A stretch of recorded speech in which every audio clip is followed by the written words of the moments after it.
Bismillah.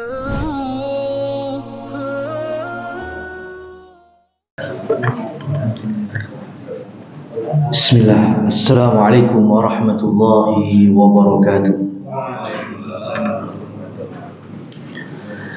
Innal hamdalillah nahmaduhu wa nasta'inuhu wa nastaghfiruh wa natubu ilaihi wa na'udzu billahi min sururi anfusina wa sayyiati a'malina. Man yahdihillahu fala mudilla lahu wa man yudlil fala hadiya lahu. Asyhadu an la ilaha illallah wahdahu la syarika lah wa asyhadu anna Muhammadan 'abduhu wa rasuluh. Faqala Allah ta'ala ya ayyuhan nasu taqu rabbakumul ladzi khalaqakum min nafsin wahidah wa khalaqa minha zawjaha wa batha minhuma rijalan katsiran wa nisaa'a wattaqullaha alladzi tasaaluna bihi wal arham innallaha kana 'alaikum raqiba. Amma ba'du, jamaah kaum muslimin muslimat rahimani Allah wa iyyakum. Alhamdulillah, kita bersyukur kehadiran Allah atas karunia dimudahkannya kembali kita bermajlis ilmu, melanjutkan kajian sirah Nabi Muhammad sallallahu alaihi wasallam. Selepas kita selesai dari tema hadithul ifki, maka di tahun yang sama dari hijrahnya Rasulullah sallallahu alaihi wasallam ada syariat yang diturunkan oleh Allah, khususnya beberapa ayat yang ada pada Quran surat Al-Ahzab.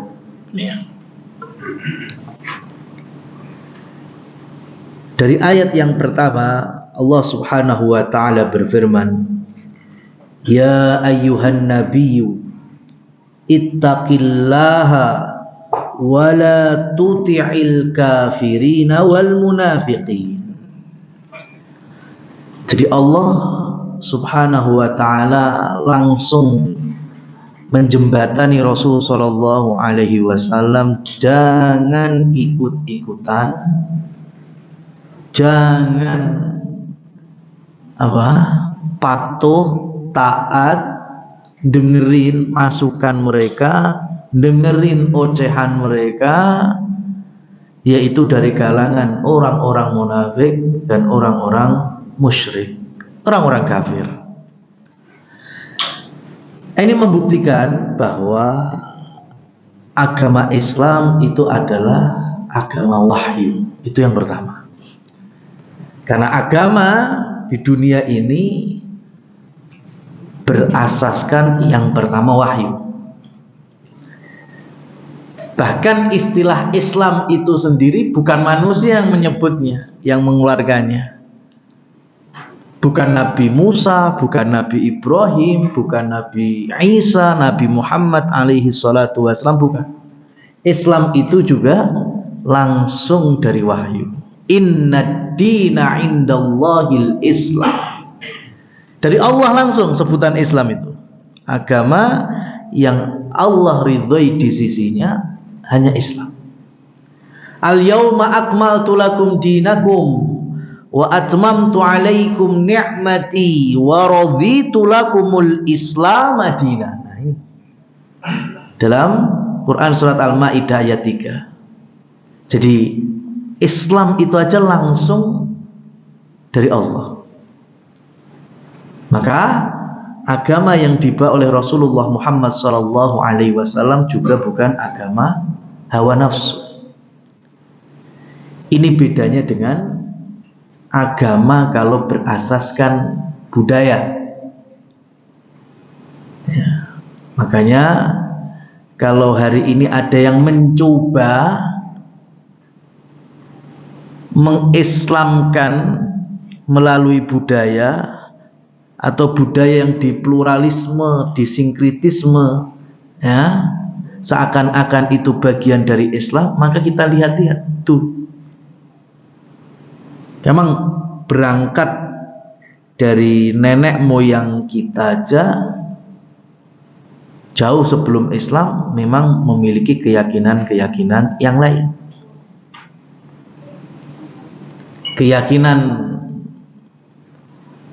menghormati leluhur tapi sampai dalam peribadatan, penyembahan. Keyakinan dikenal dengan animisme. Ya, dan itu memang terjadi. Jadi kalau hari ini kemudian mencoba itu kemudian disampuli dengan Islam, ya kita lihat betul-betul terpisah dengan keyakinan atau keyakinan yang tercampur dengan budaya yang mungkin di dalam syariat Allah dan Rasulnya bagian dari kesyirikan. Fana'udzubillah. Ya. Betul, kita ini juga aslinya wong Jawa. Makanya ada agama kejawen. Jadi makna Jawa ya artinya tata krama, beradab, sopan santun. Makanya lek nek bocah kok kurang ajar sebutane bocah ki ora Jawa. Nah, itu kan. Orang Jawa nih. Ya. Tapi ternyata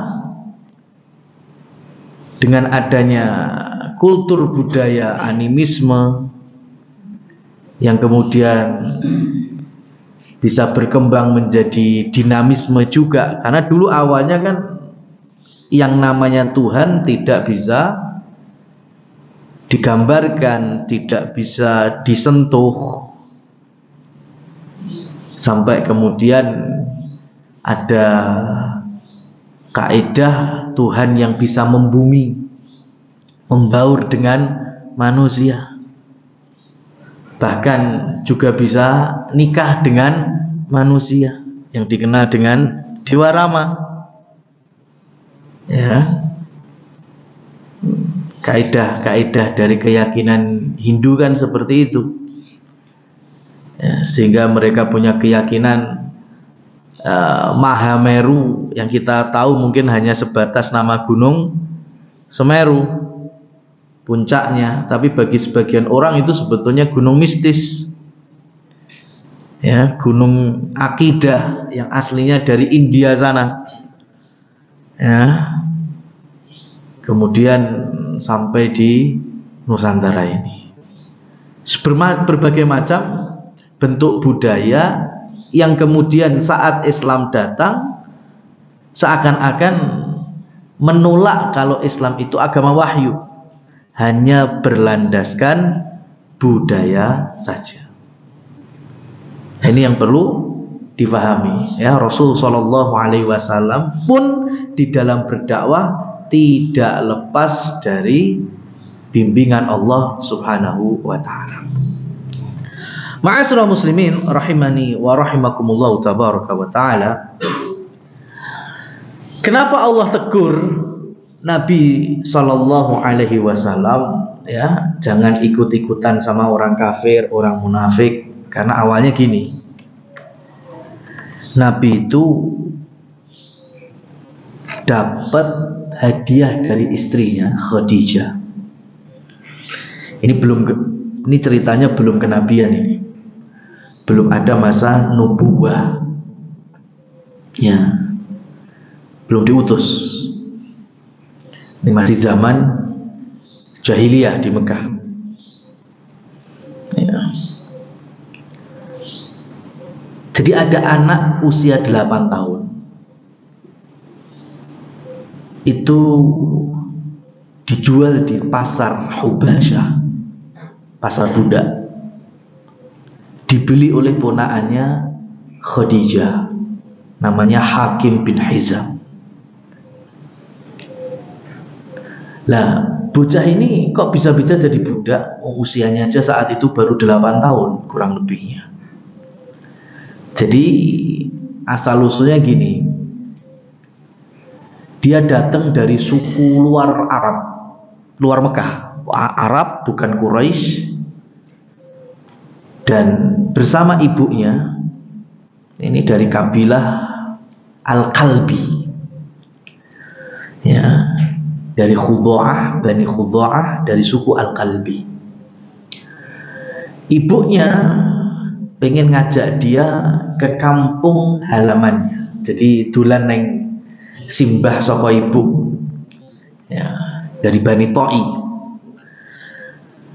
Nah di tengah jalan dirampok, ada begal-begal, sehingga bocah ini diambil terus dibawa ke pasar budak. Dan Hakim bin Hizam membelinya dengan harga yang sangat murah. Disebutkan dalam riwayat harganya 700. 700 ini kemungkinan 700 dirham. Ya, kan murah itu. Kalau hari ini 1 dirhamnya 100.000 berarti berapa? Kalau 700, berapa sih? 7 juta? 700? Kan 700 dirham, 1 dirhamnya 100 berapa? 700? 70? Kok 70.000 kok nyusun? 700.000?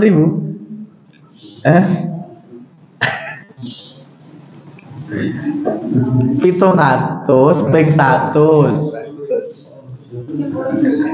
70.000, 7 juta, 70 juta. Tangi turu hitung-hitungan belerut. Tapi memang masalah jamaah ini zaman, ya, memang zaman itu sebetulnya nggak ada istilah zaman purba. Yang ada itu binatang purba. Ya, bisa dimaklumi kalau binatang purba. Apa alasannya? Karena sebelum Allah turunkan Nabi Adam ke dunia pun sudah ada banyak binatang yang Allah ciptakan. Tapi kalau zaman purba dalam makna zaman-zaman yang koyok-koyok, ya, nggak ada perkembangan, nggak ada peradaban, ini perlu dievaluasi. Malah yang tepat itu zaman kenabian, bukan zaman purba.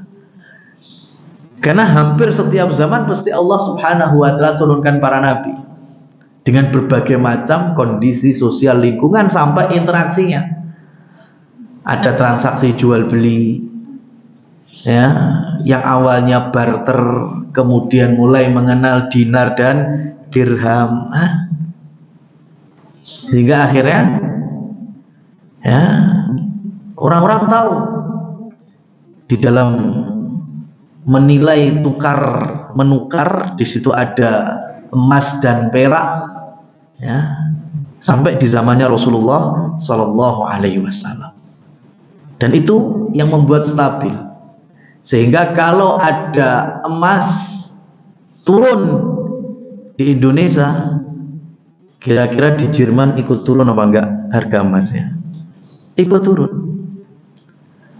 Kalau emas di belahan bumi yang mana turun, di Indonesia juga bisa ikut turun. Dan Yahudi sangat tahu ini. Makanya mereka tidak akan bisa ngotak-ngatik, ya, ekonomi dunia dan perdagangan dunia kalau masih memakai sistem seperti ini. Maka mereka ciptakan yang dikenal dengan kuartal, uang kuartal. Sehingga ketika rupiah jatuh, apa mata uang yang lainnya ikut jatuh? Belum tentu. Ya, maka dari sinilah kemudian Yahudi bisa ngobrak-ngabrik sistem perdagangan dan ekonomi dunia. Jadi yang benar bukan zaman purba, tapi zaman kenabian.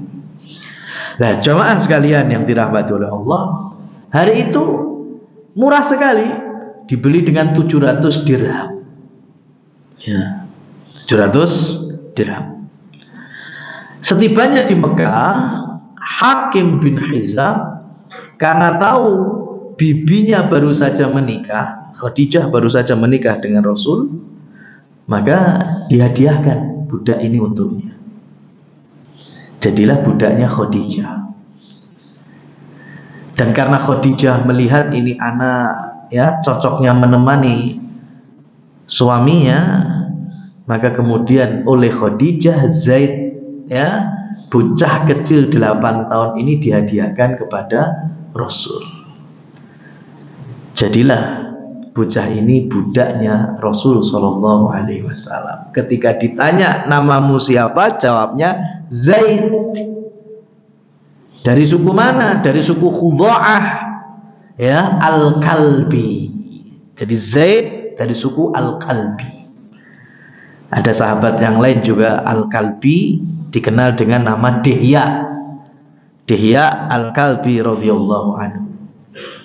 Nah, maka ketika Zaid ya, Al-Kalbi ini mulai hidup di rumah tangga Rasul sallallahu alaihi wasallam, menemani beliau, bantu-bantu beliau, tidak berselang lama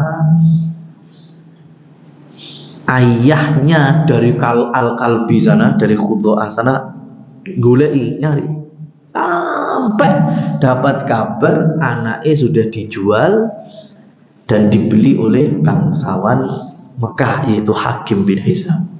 Dicari sampai Mekah dan bertemu ya, langsung berjumpa dengan Rasul sallallahu alaihi wasallam. Namanya Harithah. Ya, jadi ketemu Rasul langsung dengan misinya, saya bapaknya Zaid, ya, jadi Zaid bin Harithah Al-Kalbi ya, dari Khudha'ah.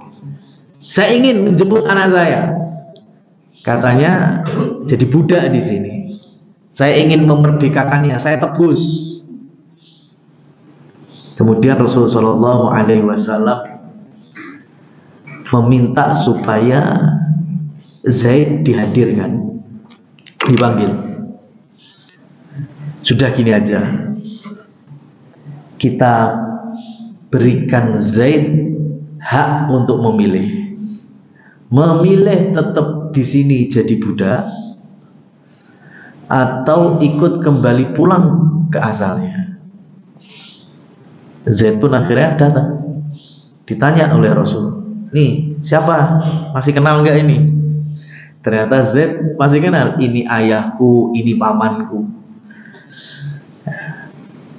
Terus sekarang ayahmu menjemputmu, kamu pilih mana, pulang dengan ayahmu atau tetap tinggal di sini? Kata Zaid bin Harithah, aku tetap tinggal di sini. Bapaknya kaget, gimana ini? Kamu di sini budak, ya? Kamu kalau balik kampung kamu bukan budak lagi. Bapak tebus. Zaid kemudian menjawab, ya, aku tinggal di rumah yang sangat mulia. Meskipun aku budak, tapi aku tinggal di rumah yang sangat mulia. Mendengar jawaban ini, Rasul Shallallahu Alaihi Wasallam pun memberikan ngelerem-ngelerem ayah kandungnya Zaid, ya, anakmu akan saya muliakan di sini. Ya, anakmu tidak akan saya statuskan budak, tapi diambillah Zaid, diajak ke Ka'bah, masuk Masjidil Haram, kemudian dikumpulkan manusia, orang-orang Mekah, orang-orang Quraisy. Rasul kemudian menyampaikan, mulai hari ini sebut Zaid dengan Zaid bin Muhammad. Jadi Rasul ngerem-ngerem bapaknya Zaid bahwa sekarang anakmu bukan budak, anakmu sudah aku jadikan sebagai anak angkatku. Dan kultur Quraisy hari itu anak angkat statusnya sama dengan anak kandung. Ya, Rasul Shallallahu Alaihi Wasallam mengumumkan itu di Masjidil Haram. Ya. di sekitar Ka'bah. Beliau sampaikan, mulai hari ini sebut Zaid bukan lagi Zaid bin Harithah, tapi Zaid bin Muhammad sallallahu alaihi wasallam. Jadi mulai hari itu orang-orang Mekah taunya Zaid anak Muhammad, Zaid anak Muhammad. Ya. Dan Rasul juga melanjutkan, fa innahu yuwarithuni, dan dia nantinya juga akan mewarisi hartaku. Jadi dulu itu anak angkat persis dengan anak kandung, sampai-sampai saling mewarisi. Sudah. Maka Harithah, bapak kandungnya Zaid pun pulang, ya, dengan merelakan anaknya hidup bersama Rasul Shallallahu Alaihi Wasallam. Dan itu berjalan terus, ya, sampai kemudian Rasulullah Shallallahu Alaihi Wasallam kedatangan malaikat Jibril membawa wahyu, Iqra bismi rabbikal ladzi khalaq, ya, 5 ayat dari surat Al-Alaq. Kemudian turun balik ke rumah menyampaikan, maka yang pertama kali beriman kan Khadijah, istrinya sendiri. Kemudian putri-putri beliau. Kemudian yang hidup di rumah beliau ada satu sepupu, siapa? Ali bin Abi Thalib. Dan ada satu anak angkat, siapa? Zaid bin Harithah, yang saat itu masih dikenal sebagai Zaid bin Muhammad. Jadi Zaid bin Harithah radhiyallahu anhu itu termasuk as-sabiqunal awwalun. Ya, ini betul-betul orang yang pertama kali masuk Islam. Di hari yang sama Khadijah masuk Islam, ya, putri-putri Nabi masuk Islam, dan Zaid pun juga saat itu masuk Islam. Sudah, hiduplah Zaid di rumah tangga Rasulullah Sallallahu Alaihi Wasallam. Nah, jadi apapun diimani, dipercayai, ya, dan taat kepada beliau, apalagi statusnya ayahnya. Sampai-sampai Rasulullah Sallallahu Alaihi Wasallam menikahkan juga Zaid. Kan saya gede waktunya nikah, dinikahkan sama Rasul. Dan Rasul menikahkannya dengan keponaan dari bibinya. Jadi Rasul Shallallahu Alaihi Wasallam kan punya bibi dari sisi ayah kan, di dulur-dulure Abu Lahab, dulur-dulure, ya, Abu Thalib. Itu masih ada keponakan dari sisi bibi dari orang Quraisy juga, namanya Zainab bintu Jahsyin. Di mana awalnya Zainab kurang setuju. Kenapa? Karena asal muasalnya Zaid itu budak, nggak ada bangsawannya sedikit pun. Padahal Zainab Arabiyah, Quraisyiyah, ya. Tapi karena Rasul Shallallahu Alaihi Wasallam menjelaskan, bahkan statusnya adalah anak angkat, di mana anak angkat sama dengan anak kandung, maka akhirnya menerima. Dan ini juga keputusan dari Rasulullah Sallallahu Alaihi Wasallam. Maka menikahlah Zaid dengan Zainab bintu Jahsy. Berjalan lancar? Enggak. Ya, rumah tangga yang di tahun pertama saja sudah nggak baik-baik saja, disebabkan itu tadi, ya, Rasul Shallallahu Alaihi Wasallam dengan niat menghilangkan status dalam hal pernikahan, mau kaya mau miskin, ya sudah, kalau sudah nikah ya sudah, mau dari bangsawan mau dari mantan budak, biarlah. Tapi ternyata takdir Allah berbeda. Tetap ada yang namanya syariat fakafi'u. Jadi carilah yang satu kufu. Ya. Hari itu Zainab bintu Jahsy yang dimana berangkat dari perempuan bangsawan, punya nasab yang tinggi, ya, adapun suaminya jauh lebih rendah, maka ketidakseimbangan itu yang membuat rumah tangga itu retak. Maka ketika Zaid minta solusi dari ayahnya yaitu Rasul Shallallahu Alaihi Wasallam, Rasul hanya bisa menasihati sebagaimana dalam Quran surat Al-Ahzab, fa'amsik alaika zaujak, sudah sabar-sabari dulu, ya. Tapi ternyata ujung-ujungnya cerai. Dan dari perceraian itu Allah Subhanahu wa ta'ala menurunkan beberapa ayat dari Quran surat Al-Ahzab. Yang paling dekat dari ayat pertama tadi adalah ayat yang kelima, di mana Allah berfirman, ud'uuhum li'abaihim huwa aqsatu indallah. Ya.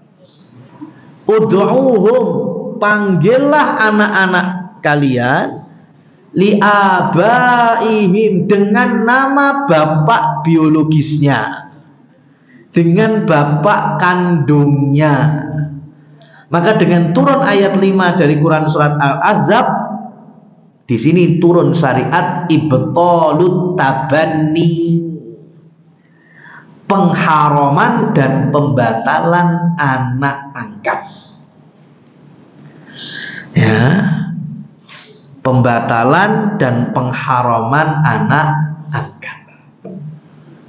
Jadi jamaah sekalian, ketika Allah Subhanahu wa ta'ala mentakdirkan bahwa keluarga soleh dan solehah Zaid dan Zainab bintu Jahsin ini berakhir cerai, kemudian selepas masa iddahnya Allah wahyukan kepada Nabi SAW untuk menikahi Zainab bintu Jahsin, itu hakikatnya sebagai bukti bahwa anak angkat telah terhapus dalam syariat Islam. Buktinya apa? Buktinya Allah perintahkan Nabi menikahi dengan mantan istri anak angkatnya. Dan ini berat dirasa oleh Rasulullah Shallallahu Alaihi Wasallam. Berat. Kenapa? Karena tadi membentur dengan budaya Quraisy. Budaya Quraisy, anak angkat sama dengan anak kandung. Berarti kalau nikahi dengan nikah dengan mantan istri anak angkat, itu kan aib sekali. Ya, koyok-koyoknya nikah dengan anake dewi. Rasul berat menerima perintah ini, berat. Makanya di ayat yang pertama Allah Subhanahu wa ta'ala menegaskan, ya ayuhan nabiyyu, ya, ittaqillah, bertakwalah engkau kepada Allah, wala tuti'il kafirin. Jangan manut dengan orang-orang kafir Quraisy itu. Jangan manut dengan orang-orang munafik itu. Kenapa? Karena ini menjadi berita viral juga. No, Muhammad, ya, kurang ajar, gak punya adab. Kenapa? Kok bisa-bisanya menikahi janda dari anak-anaknya sendiri? Jadi kalau hari ini kita berusaha istiqomah memegang agama Islam sesuai dengan wahyu, sesuai dengan tuntunan Nabi, kemudian terbentur dengan budaya, itu bukan zaman kita. Zaman Nabi sudah beliau rasakan. Ya, beliau sudah merasakan itu. Cibiran, hinaan, ya, dicap macam-macam, Nabi sudah merasakan. Maka kalau hari ini kita juga merasakan, berarti sudah berada di jalan kenabian, sudah benar. Jangan kemudian kita yang lemah. Wah, ya enggak apa-apa lah. Ya gimana?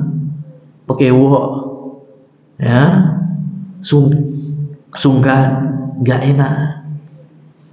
Ini kalau dilestarikan, diobani, nggak enakan, sampai Abu Thalib nggak bisa bersyahadat juga karena nggak enakan. Tahu kebenaran, tahu yang hak, ya, tapi mengucapkan asyhadu an la ilaha illallah wa asyhadu anna muhammadar rasulullah nggak mau. Kenapa? Nggak enakan sama sukunya. Beliau kan tokoh di Quraisy, sampai wafat orang yang dicintai Rasul Shallallahu Alaihi Wasallam tidak mendapatkan hidayah Islam. Maka ketika Rasulullah Shallallahu Alaihi Wasallam mendapatkan perintah tadi, ud'uhum li abaihim huwa aqsatu indallah, panggillah anak-anak itu dengan nama bapaknya. Maka per hari itu lagi-lagi Rasul Shallallahu Alaihi Wasallam masuk ke Masjidil Haram dan beliau mengumumkan, ya, dengan ayat ini, kembalikan penyebutan Zaid, bukan lagi Zaid bin Muhammad tetapi Zaid bin Harithah. Dan sampai hari ini kita mengenal dengan Zaid bin Harithah. Di ayat yang ke-6 Allah Subhanahu wa taala, ya, juga bersabda, wa ulul arhami ba'dhuhum aula bi ba'dhin fi kitabillahi minal mu'minina wal muhajirina. Ayat ini, ya, sebagai koreksi dari ucapan Nabi ketika ngangkat Zaid tadi. Beliau mengatakan fa innahu yuwarithuni, Zaid nantinya juga akan mewarisi harta-hartaku. Dan dengan turunnya ayat, ya, yang ke-6 dari surat Al-Ahzab, tidak ada saling mewarisi antara anak dan ayah angkat. Ya. Kenapa? Karena nggak ada hubungan. Yang nama warisan itu muncul karena apa? Karena adanya pernikahan dan karena adanya qarabah, ya, kekerabatan nasab. Sudah. Nggak ada selain itu, ya. Ayatnya apa? Wa ulul arham, yang masih ada hubungan kerahiman. Dari mana kerahiman itu? Dari pernikahan, ya. Itulah asas adanya hak saling mewarisi. Anak, orang tua, saudara, ya, suami, istri, ini bisa saling mewarisi. Tapi kalau anak angkat, apa hubungannya? Nasab bukan, ya, pernikahan juga bukan. Nah, jamaah sekalian yang dirahmati oleh Allah Subhanahu wa taala, maka dari sini muncullah syariat pembatalan anak angkat, bahkan sampai di level haram. Dari mana haramnya? Dari sisi ketika anak angkat itu sampai betul-betul dinasabkan dengan nasab orang tua angkatnya.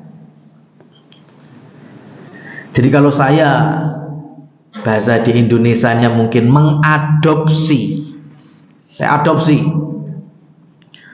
ada bayi bernama Adam misalnya, padahal masih punya bapak, tapi kemudian saya adopsi, kemudian saya bikinkan akte baru, ya, kakak baru dengan Adam bin Iqbal, maka ini dosa besar. Sekali lagi, dosa besar. Bahkan dalam riwayat Muslim, Rasulullah Shallallahu Alaihi Wasallam mengancam manidda'a li ghairi abiha fal jannatu haramun alaihi. Barang siapa yang mendakwakan seseorang dengan bukan kepada ayah aslinya, maka surga haram untuknya. Ya, ini syariat. Jadi ngadopsi anak sampai merubah nasab itu hukumnya dosa besar. Nah, tapi untuk kemudahan administrasi, birokrasi, ya, dukcapil, silakan. Ya, di kakak itu ada satu, ya, apa itu, ketentuan catatan famili lain. Nah, di situ ya masukkan, tetap masuk di kakak, cuma di kolom famili lain. Mau nanti dalam kurung anak asuh, anak angkat, tidak masalah. Ya, karena saya punya adik-adik yang sekolah di zaman zonasi, itu semuanya keluar dulu dari kakak, ya kan, menjadi kakak yang terdekat dari sekolahannya, tapi di kolom famili lain. Ya, jadi dulu guyonannya terkadang ketika adik-adik njaluk opo no ya saya guyon yo sopo kowe, ya kan, adikku perasaan gak ono ning kakakku. Ya kan, karena zaman zonasi itu kan gitu kan, pengennya pokoknya sekolahnya di sekolah ini, ya, tapi secara jarak rumah kok nggak masuk. Nah, mau nggak mau ada dititipkan dulu ke kakak tonggo sekolah, itu dimasukkan ke family lainnya, bisa. Dan seperti itulah, ya, kalau kita ingin mengadopsi anak, ya, jangan sampai kemudian dibikinkan akte baru, kakak baru, tapi masuk ke betul-betul nasab kita. Nah, jamaah sekalian yang dirahmati oleh Allah, yang kedua mungkin yang tidak sampai di level ini, ya, mungkin hanya sebatas ngangkat, hanya untuk ngasuh saja. Maka ini secara definisi tidak seperti yang dimaksudkan dalam tema Ibtolut Tabani. Berarti ya boleh-boleh saja. Kalau hanya ngadopsi tapi nasabnya tetap nasab bapak kandungnya dengan ibu kandungnya, bahkan di beberapa pekan atau bulan dijadwalkan bisa ketemu dengan orang tua aslinya, ini silahkan. Secara hukum Islam dibolehkan, cuma dengan catatan. Catatannya apa? Harus menjaga ke dalam masalah aurat. Kenapa? Karena sangat dimungkinkan ini anak asuh, anak adopsi yang bukan dari mahram. Ya, lu gimana Pak Ustadz? Cok, saya adopsi, ya Allah, umur 15 dino. Ya betul, 15 dino, tapi lagi 15 tahun wis balik. Ya, kalau dia anak laki-laki maka bukan mahram untuk istri kita, dan kalau itu anaknya perempuan juga bukan mahram untuk suaminya. Maka di situ harus ada PR apa? Jaga aurat. Ya, mungkin di usia 15 bulannya seiso gendong, ya, seiso ngelus-ngelus, nyayang-nyayang. Tapi kalau udah 15 tahun sudah nggak bisa, karena bukan mahram. Harus dijaga batasan aurat itu. Maka di sini sebagian ahli ilmu memberikan celah, memberikan solusi, salah satunya ambil dari sisi kemahroman. Gimana? Yuk ambil dari keluarga terdekat. Pengen ngadopsi anak laki-laki, ambil dari keluarga istri. Ya, contohnya keponaan. Nah, itu. Kalau ngambil keponaan laki-laki, cek bayi, sudah arep diasuh sampai segede manapun, sama istri tetap mahram, bibi dan ponaan. Dan bagi suaminya aman, sama-sama laki-laki.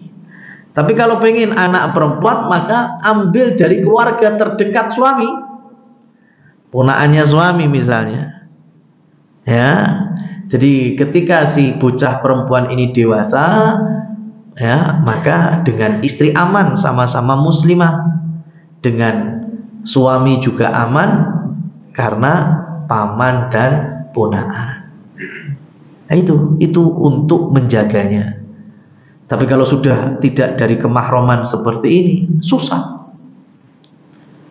Bisa selagi belum 2 tahun, sebagaimana Rasul Shallallahu Alaihi Wasallam menyampaikan, ar-radha'atu ya fi amaini. Dalam riwayat yang lain, lar-radha'atu illa fi amaini. Tidak ada sepersusuan selagi lebih dari 2 tahun. Maknanya kalau belum 2 tahun dari usia bayi, maka masih ada hukum sepersusuan. Gimana caranya? Ya, ambil bayi untuk diadopsi, barangkali ya ini kan ngadopsi barangkali memang belum ada keturunan dan saudara perempuannya sudah menikah, sudah hamil, sudah melahirkan dan dalam kondisi masih menyusui, nah itu nggak apa-apa, ngadopsi bayi, kemudian minta adik perempuannya ngasih ASI, maka jadilah anak susuan dengan adiknya. Dan dengannya apa? Bibi susuan. Dengan suaminya apa? Paman susuan. Dan ini juga menjadikan mahram anak adopsi itu. Nah, ini salah satu celahnya kayak gitu. Ya, karena radha'ah menempati wiladah sebagaimana kelahiran dalam sepersusuan seperti ini. Anak angkat, keponaan ya, anak susuan, keponaan susuan, nah itu kan masih mahram. Selain itu sudah harus dijaga batas-batas auratnya. Kalau sudah balik ya sudah, nggak bisa bersentuhan lagi, nggak bisa salaman lagi. Bagaimana dengan warisnya? Sama, nggak ada hak warisan sedikit pun. Ya tapi iya memang kalau bicara beberapa notaris beda ceritanya dengan kajian ini. Ya, karena ada klausul biasanya kalau pengen ngadopsi anak itu sampai harus ada tanda tangan nantinya supaya anak ini kedepannya aman secara ekonomi, tidak terlantar, maka si orang tua asuh atau calon pengadopsinya harus tanda tangan siap untuk mewariskan hartanya. Maka ini salah. Nggak seperti ini dalam Islam. Karena dia bukan siapa-siapa. Ya, beda tadi kalau ngadopsi ponaan, oke, ponaan masih masuk ahli waris meskipun dapat jatah atau enggaknya belum tentu. Ya, tapi kan ahli warisnya bisa saja. Ya, tapi bagian sisi terluar yaitu khawasi.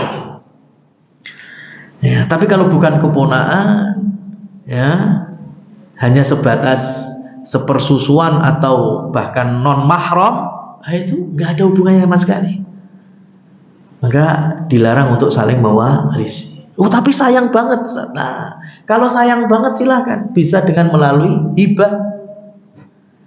Ya, kasih hartanya, kasih persenan dari perusahaannya dengan akad hibah atau wasiat. Tapi wasiat tidak boleh dari sepertiga. Nah ini juga penting hari-hari ini. Ya, kami dapat beberapa permasalahan di tengah kaum muslimin. Ya, contohnya yang baru-baru ini ada sebagian ada saudara kita yang sedang sakit cukup keras, berobat ya sampai ke Singapura atau Kuala Lumpur, di mana memang secara medisnya ya Senin Kemis lah itu sudah cukup parah, sehingga kemudian kemarin sempat menghubungi kami di pesantren, menginfakkan hampir 90 hartanya ya untuk kemaslahatan pesantren dengan permohonan doa semoga ikhtiarnya berobat ke luar negeri ya ini Allah kabulkan ya dengan kesembuhan melalui perantara amalan sedekahnya.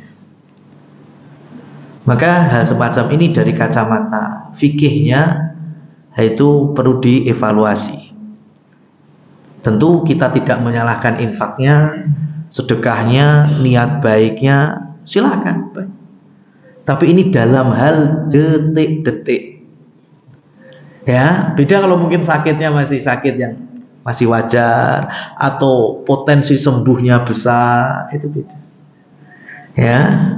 Tapi ini secara medis sudah itu tadi menunggu waktu lah.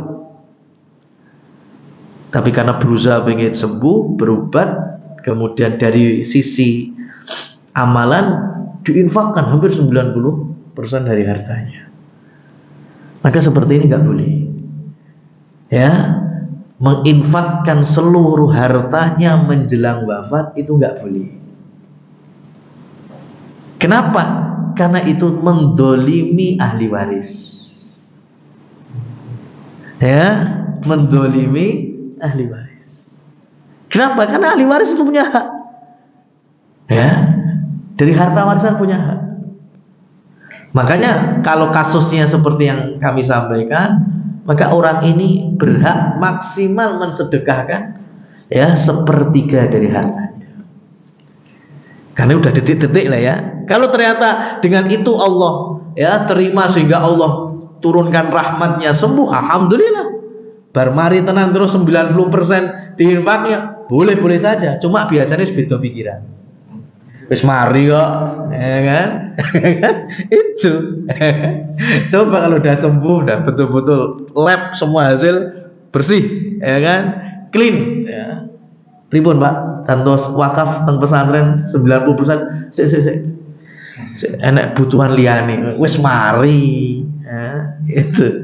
Makanya ketika di detik-detik antara hidup dan mati itu Rasul Shallallahu Alaihi Wasallam melarang Sa'ad bin Abi Waqqas ya untuk mensedekahkan hartanya. Kata Rasul, enggak boleh. Harus ada yang kamu sisakan untuk ahli warismu. Ya, maka sedekahkanlah atau berwasiatlah 1/3. Wathulutsu katsir, dan 1/3 itu sudah banyak. Nah, jadi itu yang berikutnya. Anak angkat dan ayah angkat tidak saling mewarisi, tapi bisa dari celah hibah dan juga bisa dari celah wasiat. Kemudian yang ketiga, ini juga yang penting, yang terkadang diremehkan oleh sebagian kaum muslimin, tidak ada pula jalur perwalian kalau nikah.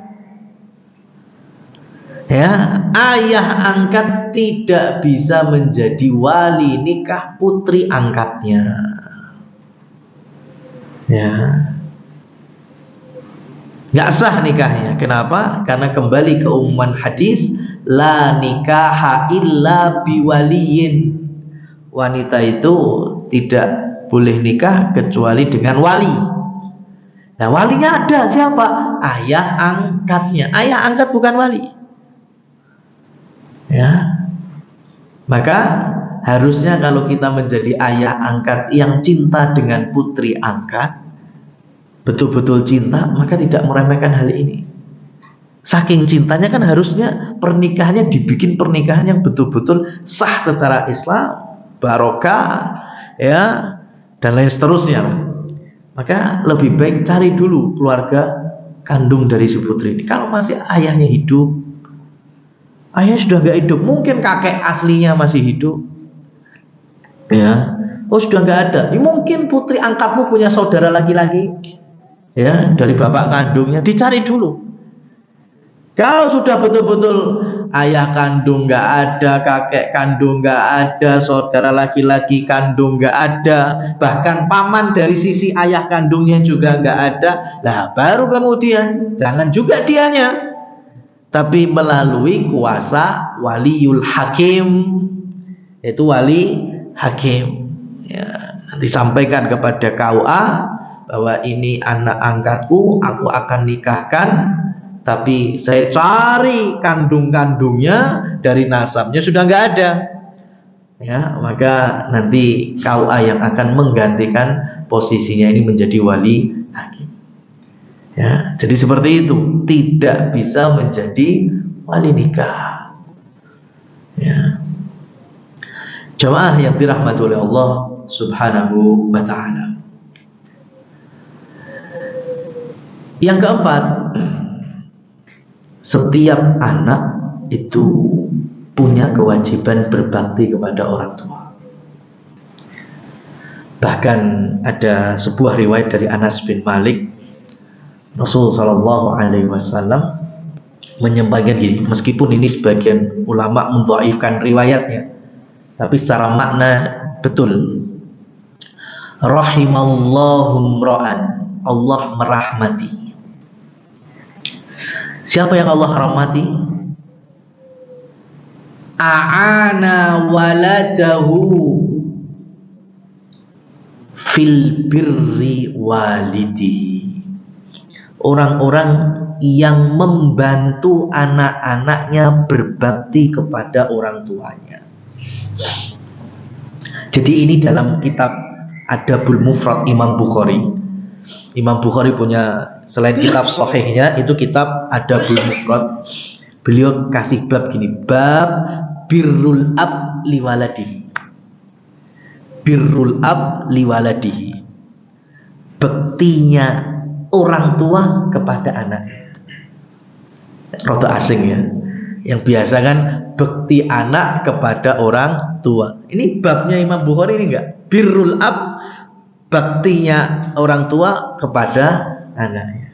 Kemudian beliau menyebutkan riwayat ini diantaranya.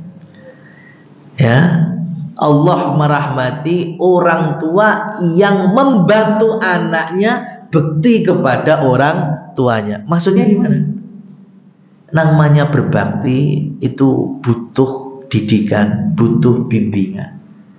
Tidak serta-merta karek ngangkon le bekti, nggak bisa. Itu butuh stimulus, butuh edukasi, butuh percontohan, ya.